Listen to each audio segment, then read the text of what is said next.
Dan hari ini juga segala sesuatunya harus diselesaikan.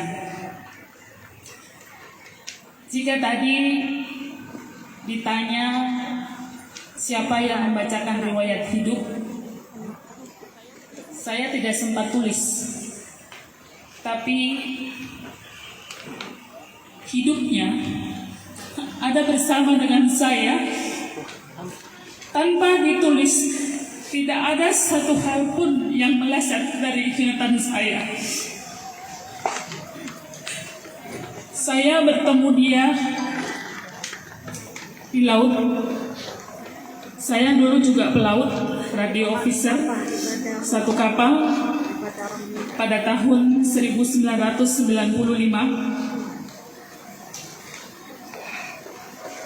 Kita termasuk pasangan yang love at the first sight, pasangan yang jatuh cinta pada pandangan pertama. Kita tidak butuh waktu lama. Kemudian kita pacaran dalam satu tempat kerja. Seiring berjalannya waktu, kita harus berpindah kapal, tetapi kita masih intens bertemu, kurang lebih sebulan 2 bulan pasti bertemu. Pacaran selama 4 tahun, kita mengakhiri kebersamaan kita di Batam. Ada orang tua kita di sini, juga beberapa kerabat yang menyaksikan hari itu, tanggal 8 Maret 1999 di Gereja Immanuel Batam.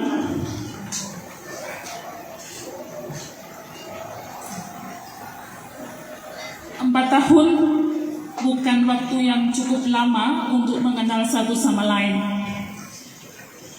Perjalanan rumah tangga yang kami jalani hingga tahun yang ke-24 bulan Maret kemarin bukan hal yang mudah.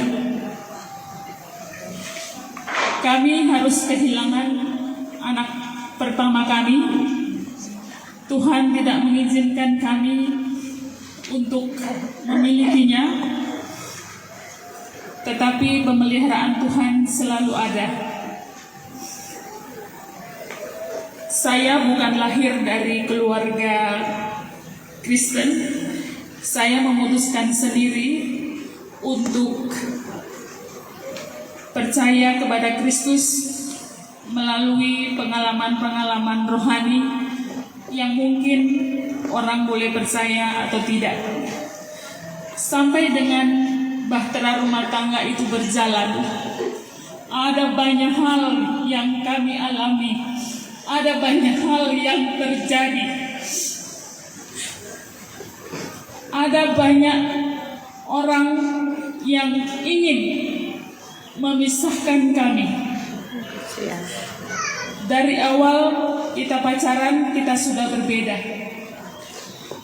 Tuhan mengantarkan kami pada satu jalan untuk kami bersama.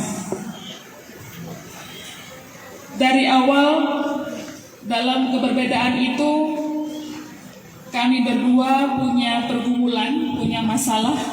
Bagaimana caranya bisa bersama, sehingga kami yakin akan the power of love. Dan cinta itu ada sampai dengan hari ini dan seterusnya. Tidak bisa dipungkiri bahwa tidak ada cinta suci di antara kita berdua, tetapi ada cinta sejati. Banyak badai, topan, apapun sudah kami alami. Pertahanan yang rapuh, Apapun itu, sampai pada waktunya Tuhan tidak pernah jawab untuk kami berpisah. Sejauh apapun Dia berlayar, serumit apapun masalah yang kami hadapi, dalam waktu-waktu tertentu hati kita tetap terpaut. Salah satu di antara kita pasti ada yang mendahului untuk berkomunikasi. 24 tahun bukan waktu yang singkat untuk mengarungi samudera raya yang selalu bersama. Jarak dan waktu tidak pernah memisahkan kita, tetapi kenyataan harus berbicara bahwa saya harus melaksanakan tugas di Tanjung Balai Karimun yang masih sampai dengan detik ini pergumulan panjang untuk saya pengen pindah ke Batam belum terjawab.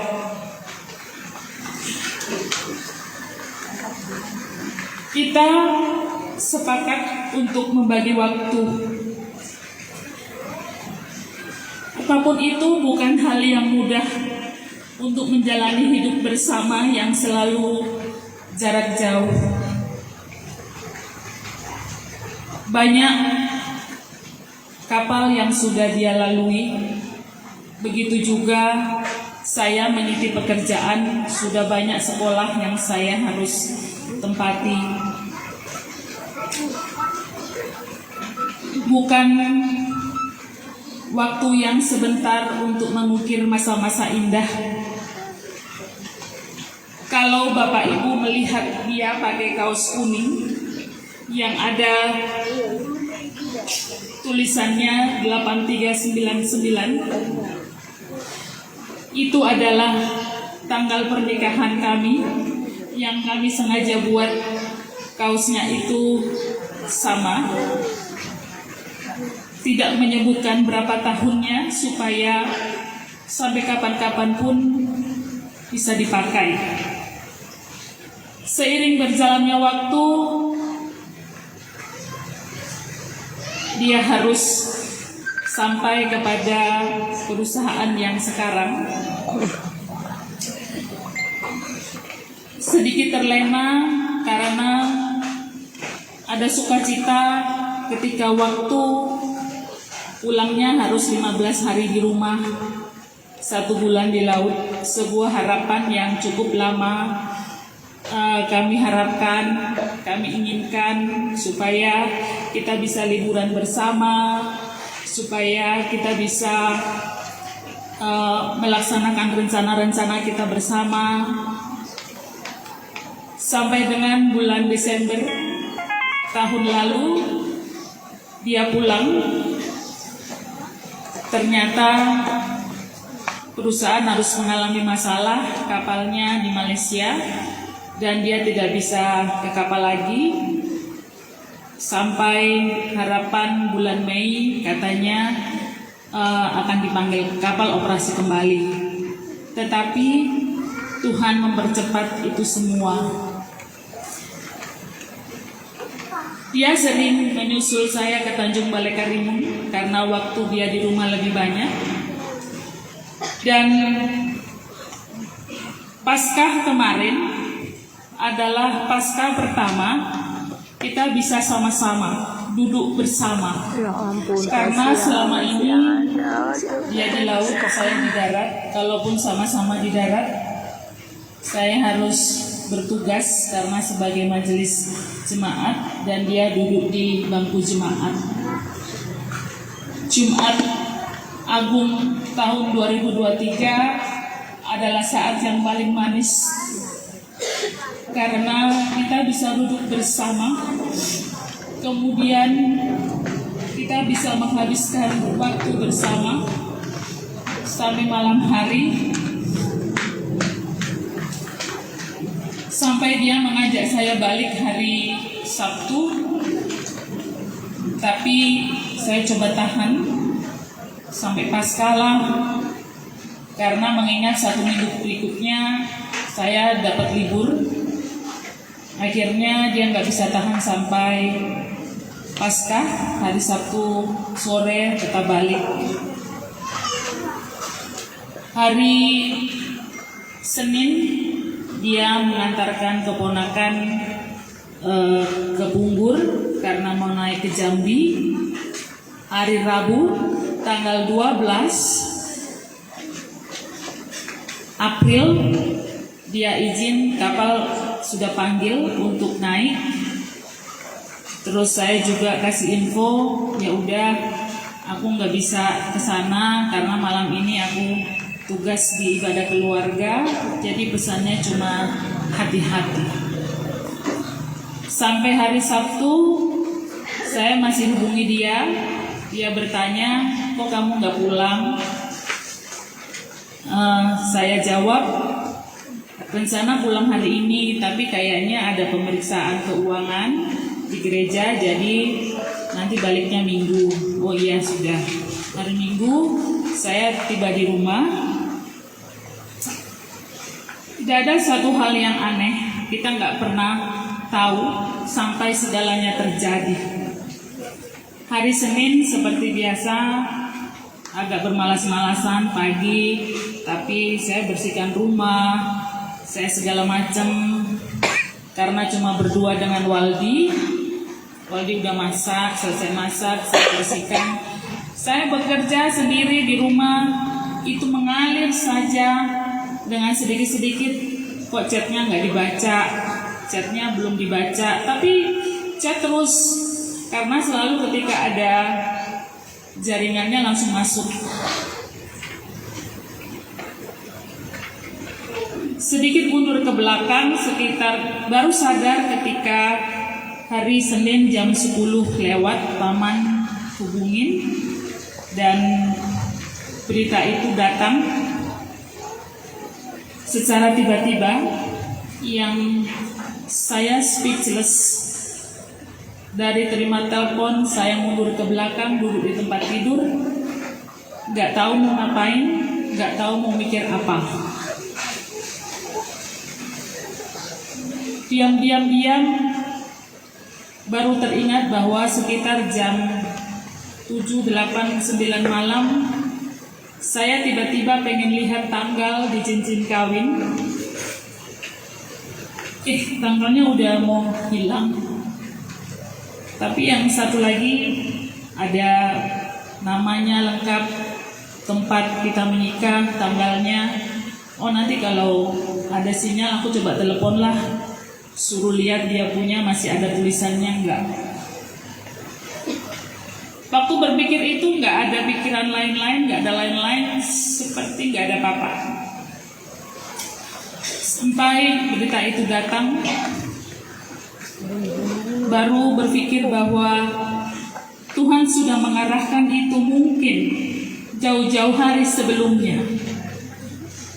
Karena sebenarnya ketika saya terpilih jadi majelis periode sekarang, dia agak keberatan, tetapi karena alasannya tidak masuk akal, akhirnya dia menerima. Dia menerima pun sebenarnya juga mendukung.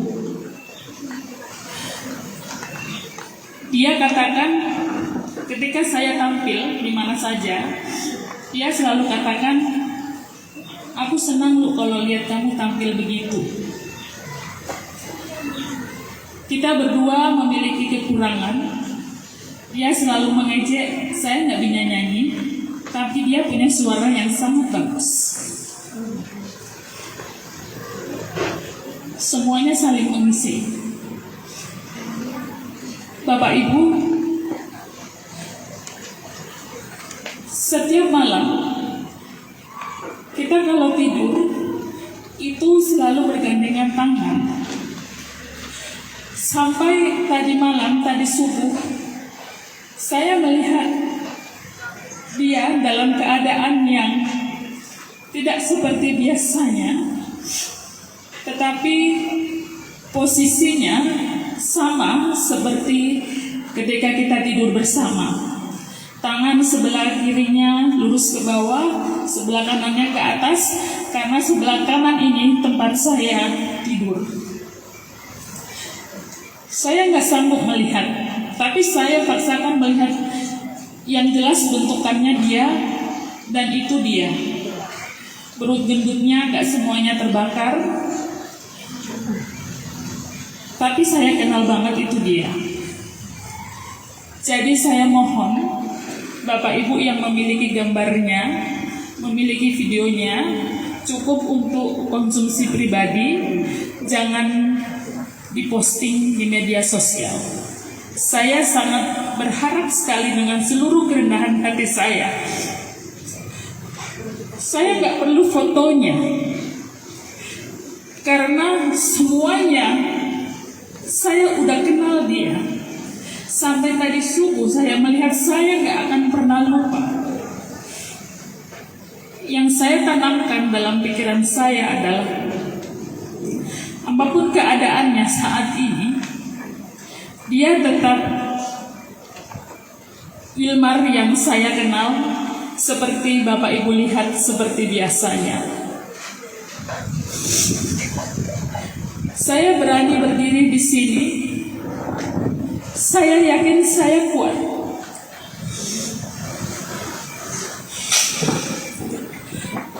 Saya juga rapuh, tetapi ini adalah speech saya mungkin yang terakhir bersama-sama dengan dia.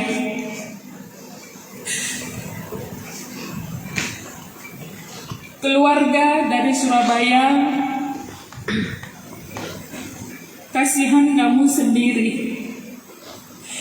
Keluarga dari Bitung semuanya, nanti Lulu gimana, Lulu sendiri. Bapak Ibu, kita mungkin sebagian tidak kenal akrab, tapi saya berharap tolong jaga saya jika saya memang butuh untuk dijaga, ketika saya butuh tempat untuk bercerita. Saya meninggalkan orang tua, tidak pernah menyesal, karena hubungan kita tetap baik-baik saja. Ketika rumah tangga kami harus menerima kenyataan begitu besar badai yang kami alami, tidak pernah saya menyesal sedikit pun. Saya menikah dengan dia, saya mengikuti kepercayaannya, tidak ada terbersit sedikit pun saya menyesal. Sampai dengan hari ini, 1000 tanya, kenapa harus sekarang? Kenapa, dan kenapa? Semua tidak ada jawabnya. Setiap hari saya berdoa, setiap berangkat kerja, Tuhan, saya mau ke sekolah, sertai saya dalam perjalanan, tibakan di sekolah dengan selamat, mampukan saya melaksanakan tugas saya dengan baik. Begitu juga dengan Wilmar di laut, dengan seluruh awak kapalnya. Aku mohon Tuhan, bawa dia pulang kembali dalam keadaan selamat. Setiap hari doa saya tidak pernah berubah. Tetapi hari ini Tuhan memberikan jawaban yang berbeda. Sangat kehilangan. Saya tidak tahu teman saya bercerita nanti siapa. Tapi saya harus kuat. Dia sudah persiapkan segala-galanya untuk saya. Beberapa bulan yang lalu, saya pernah pesan, kalau aku mati duluan, kamu jangan pernah lupa, kamu harus urus surat-surat kematian sampai dengan dinas kependudukan, sampai dengan atasanku, sampai dengan BKD, BKN, dan semuanya. Karena saya pegawai negeri. kita bicara biasa saja, tetapi dia ngapain sih ngomongin kayak gitu? Loh, itu penting karena menyangkut dana pensiun dan kelangsungan hidup kamu sebagai keluarga yang ditinggalkan. Jangan lupa itu. Udahlah, nggak usah ngomongin itu. Tetapi fakta memang berkata lain. Dia harus pergi meninggalkan saya terlebih dahulu. Bapak Ibu, saya dinas di balai, di sana tinggal sekarang sendirian. Dan nanti ketika saya pulang ke sini, saya juga harus sendirian. Tapi mau tidak mau saya harus ekstra kuat. Mungkin hidup saya ditanggung negara sampai saya mati. Tapi separuh jiwa saya, belahan jiwa saya, dia sudah berlalu, meskipun dia akan terus hidup dalam hati saya.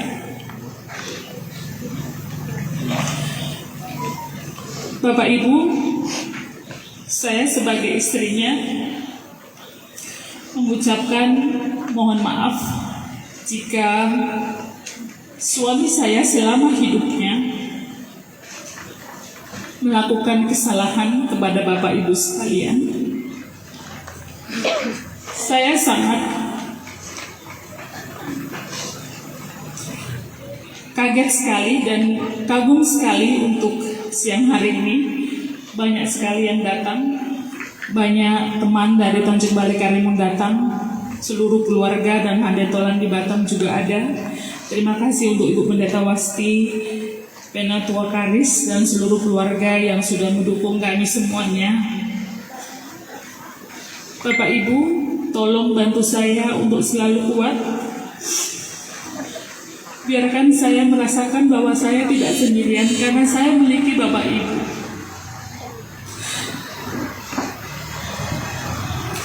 Selama hidupnya kita berdua, meskipun Bapak Ibu tahu di antara kami berdua masih ada tanggung jawab yang harus dia tanggung. Apapun itu, tidak ada lagi gunanya kita mengungkit hal-hal yang sudah lalu. Kita selalu katakan, gak usah lagi bikin masalah, kita tidak tahu umur kita sampai di mana. Dan semua itu terjadi. Yang terakhir, saya ingin sampaikan bahwa keluarga Tagulandang pernah mengalami masa-masa kritis, dan dia yang pertama kali bercerita, "Lu, aku marah sama paman. Aku menyesal sekali karena protes sama paman. Jadi aku cuma bilang, kamu yang memulai, kamu harus yang menyelesaikan. Tidak ada yang salah ketika semuanya dibicarakan." Dan dia sangat senang sekali ketika rukun keluarga Tagulandang kembali bersama-sama. Saya selalu katakan bahwa kebersamaan dengan orang banyak itu akan menimbulkan masalah, tetapi dari masalah itu kita menjadi dewasa.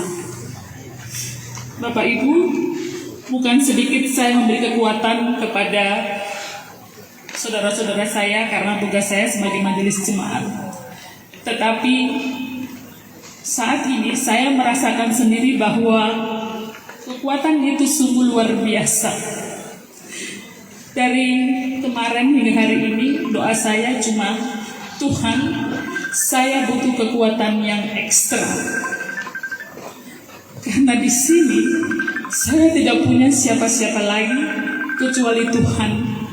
Makanya tadi saya katakan, biarkan saya tidak merasa sendirian karena saya memiliki Bapak Ibu sekalian. Terima kasih atas dukungan doanya. Terima kasih atas seluruh penyertaannya.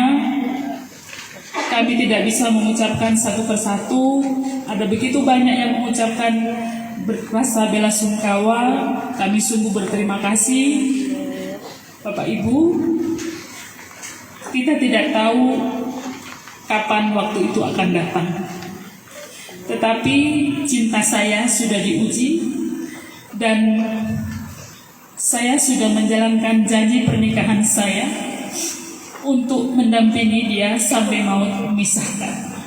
Ketika laut mempertemukan kami dan ternyata laut juga yang memisahkan kami.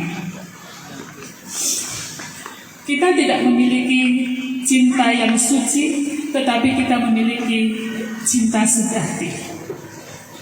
Terima kasih Bapak Ibu, mudah-mudahan semua prosesnya berjalan dengan lancar. Terima kasih kepada semua pihak terkait yang sudah menyediakan semuanya. Sekali lagi terima kasih atas kehadiran dan rasa simpati, empati yang Bapak Ibu berikan kepada kami. Terima kasih, salam, selamat siang.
untuk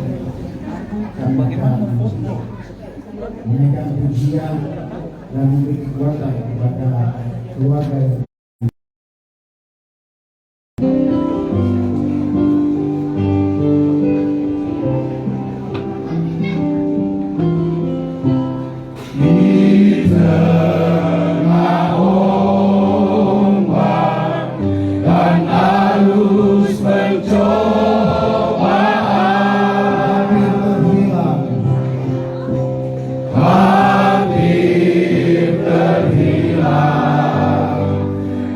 tujuan arah hidupku bagaikan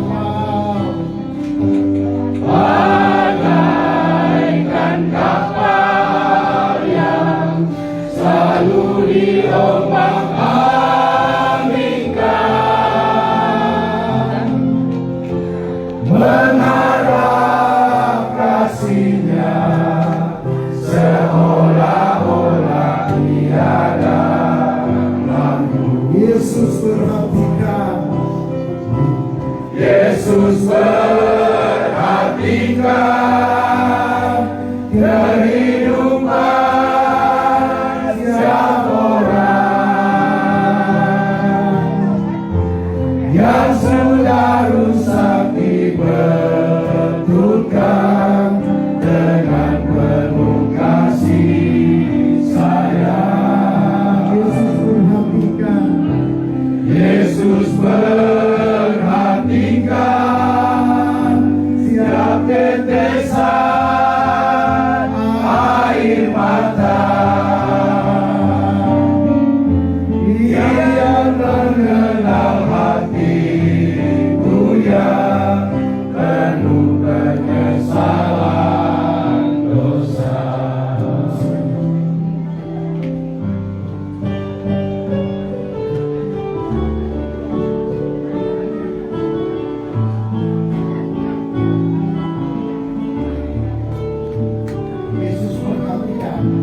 Yesus perhatikan kehidupan setiap orang yang sudah rusak dibetulkan dengan penuh kasih sayang. Yesus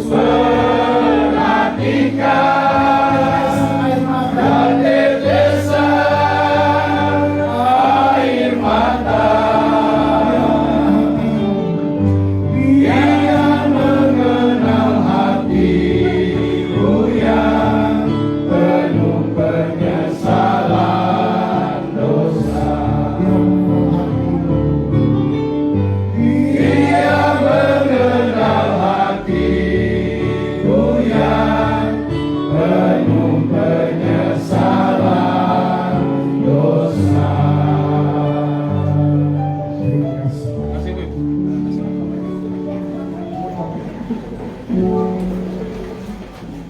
Berikutnya keluarga besar Banguni Indonesia.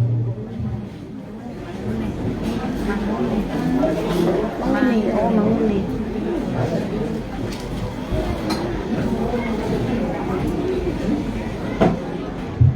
Mari keluarga Banguni Indonesia dipersilakan.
Indonesia, DPW GPI dan DPD Kota Batam mengucapkan turut berduka cita yang sedalam-dalamnya. Kiranya keluarga yang ditinggalkan boleh dirembukan dan dikeluarkan bagi keluarga yang terluka. Terima kasih dari Bank Indonesia, DPW GPI dan DPD Kota Batam mempersembahkan asa kemuliaan sehingga terhibur bagi keluarga yang terluka. Terima kasih.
Puji Tuhan, terima kasih atas semua pujian yang telah dinaikkan kepada kita. Untuk ibu dan seluruh saudara keluarga besar almarhum dari Bapak Wilmar baik, terbukti Tuhan baik. Di akhir hidupnya almarhum dihantar oleh semua yang mengenal Ibu tidak sendiri, ada Tuhan Yesus, dan ini sudah terbukti. Maka itu kiranya menjadi penghiburan dan kekuatan dan ibu dulu, saudara-saudara keluarga besar. Ada satu monumen yang mengatakan bahwa kalau kita kehilangan satu keping emas, itu kehilangan banyak. Kalau kita kehilangan satu keping perak, kehilangan sedikit. Tapi kalau kita kehilangan pengharapan, kita kehilangan segala-galanya. Maka marilah terus berpengharapan dalam Tuhan Yesus. Dia akan mendampingi ibu dan semua keluarga berjalan sampai pada waktunya dipertemukan Tuhan yang Maha Kasih. Sidang pergabungan yang dikasihi Tuhan, marilah kita berdiri. Kami ingin saudara-saudara agar kamu mengetahui tentang mereka yang telah meninggal, supaya kamu jangan berduka cita seperti orang-orang yang tidak mempunyai pengharapan. Karena jikalau kita percaya bahwa Yesus telah mati dan telah bangkit, maka kita juga percaya bahwa mereka yang telah meninggal dalam Yesus akan dikumpulkan Allah bersama-sama dengan Dia.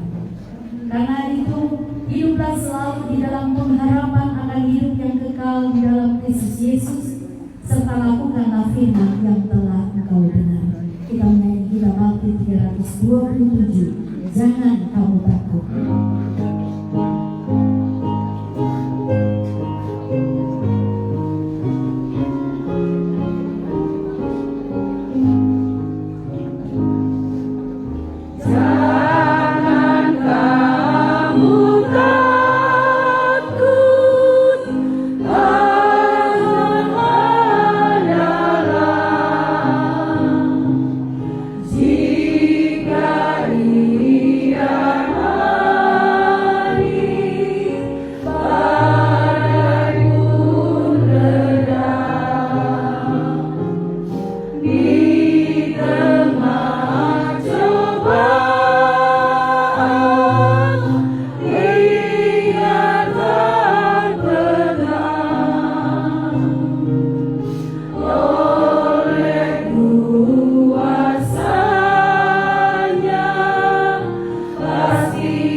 Selalu sedang perkabungan yang dikasihi Tuhan, kita akan lanjutkan ibadah ini di tempat pemakaman. Karena itu mari kita berdoa untuk mengantar jenazah saudara kita ke tempat pemakaman. Ya Tuhan, pujian telah kami naikkan kepadamu. Biarlah pujian itu pun terpatri dalam hati, pikiran, dan hidup kami, sehingga menguatkan iman kami, terkhusus bagi keluarga besar yang dikasihi dan yang merasakan duka mendalam. Untuk Ibu kekasih, Ibu Penatua Lulu, serta saudara-saudara Handai Taulan, kami serahkan dalam tangan kasih, dan kami saat ini siap untuk menghantar jenazah saudara kekasih kami. Kami akan menghantarnya dengan satu ucapan syukur karena iman kepada Kristus walaupun kami lemah. Tapi kami percaya Tuhan Yesus akan berjalan di depan kami, mulai dari rumah duka di tempat ini sampai pada tempat peristirahatan terakhir. Tuhan lindungi, jagai kami dalam perjalanan sampai pada proses pemakaman, dan pada akhirnya kami akan kembali nantinya. Kami mohon tuntunan penyertaan dan kuasa, sehingga di balik duka cita ini ada satu kuasa Tuhan yang nyata, dan kami terus siap menjalani hidup di dalam